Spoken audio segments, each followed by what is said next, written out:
diplomasi Indonesia memasuki babak baru dalam memperjuangkan perdamaian Palestina. Presiden Prabowo menempatkan isu kemanusiaan ini sebagai prioritas utama di politik luar negeri. Rangkaian upayanya dimulai sebelum sidang umum PBB melalui komunikasi intensif dengan para pemimpin negara-negara Islam. Dan momentum terbesarnya adalah forum PBB hingga puncaknya merupakan KTT perdamaian di Mesir. Langkah-langkah diplomasi Prabowo disebut mengguncang panggung dunia. Keberadaan Indonesia dalam upaya perdamaian Gaza semakin diperhitungkan dalam kancah global.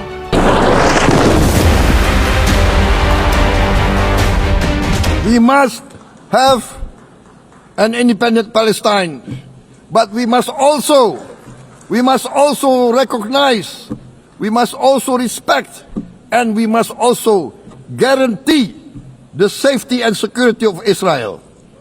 Only then we can have real peace, and no longer hate and no longer suspicion. The only solution is this two-state solution.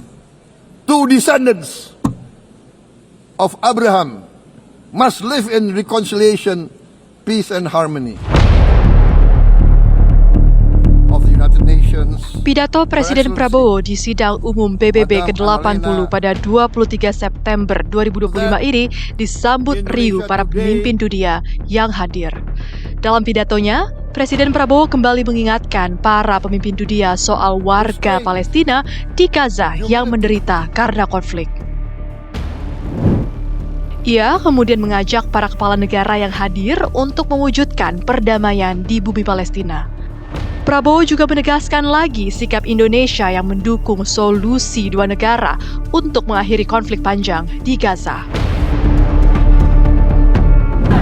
Sepanjang tahun 2025, upaya untuk mencapai kemerdekaan Palestina, Prabowo intens melakukan lobi-lobi dengan sejumlah pemimpin dunia seperti Presiden Mesir, Abdul Fattah, Presiden Uni Emirat Arab, Muhammad bin Zayed Al Nahyan, Presiden Turki, Recep Tayyip Erdogan, Pangeran Arab Saudi, Muhammad bin Salman, Raja Yordania, Raja Abdullah II, hingga Presiden Amerika Serikat Donald Trump dan Presiden Rusia, Vladimir Putin.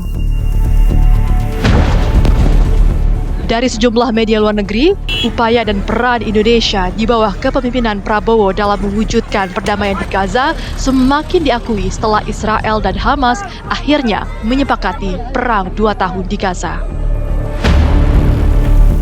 Tak lama setelah kesepakatan itu tercapai, Presiden Prabowo diundang dan hadir dalam konferensi tingkat tinggi atau KTT Perdamaian Gaza yang digelar di Sharm el-Sheikh, Kairo, Mesir.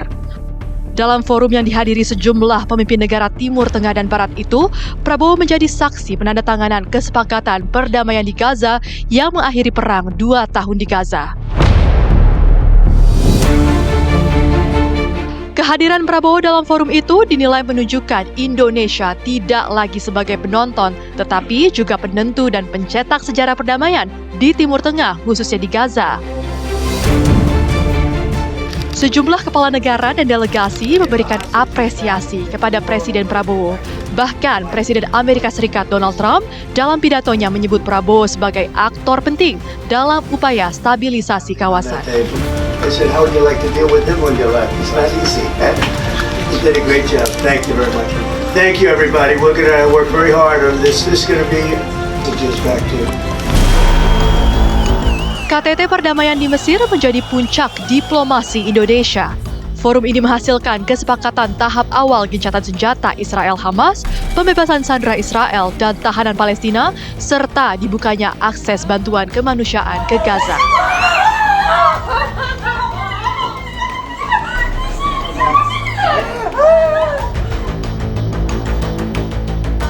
Diplomasi Presiden Prabowo di kancah internasional menjadikan Ketua Umum Partai Gerindra ini masuk dalam tokoh Muslim berpengaruh pada tahun 2025. Penilaian tersebut diberikan karena konsistensi diplomasi Indonesia dalam memperjuangkan Palestina memperkuat posisi Global South dan kemampuan Prabowo meraih dukungan lintas negara. Langkah-langkah yang diambil oleh Presiden Prabowo dalam 1 tahun terakhir memang berusaha untuk keluar dari sekedar pernyataan sifatnya simbolik. Ya, pernyataan simbolik harus ada memang untuk menunjukkan di mana posisi kita berada, tapi tidak cukup. Sikap diplomasi secara proaktif dan substansif merupakan keniscayaan dalam memperjuangkan kemerdekaan Palestina. Dari komunikasi intensif dengan pemimpin Islam, pidato di sidang umum PBB hingga KTT perdamaian di Mesir, diplomasi Prabowo menempatkan Indonesia sebagai negara yang kembali diperhitungkan dalam isu Palestina. Apresiasi para pemimpin dunia dan masuknya Prabowo dalam daftar tokoh muslim berpengaruh menandai pengakuan global terhadap peran Indonesia sebagai pembawa pesan perdamaian. Tahun 2025 menjadi momentum di mana tonggak diplomasi Indonesia kembali diperhitungkan sekaligus menegaskan komitmen negeri untuk memperjuangkan perdamaian. Catatan akhir tahun 2025 besok akan kembali hadir di jam yang sama untuk membahas sejumlah peristiwa menarik sepanjang tahun 2025, khususnya di bidang ekonomi. Saya Jasmine Rahmadi, wakil kru yang bertugas, pamit undur diri. Terima kasih dan sampai jumpa.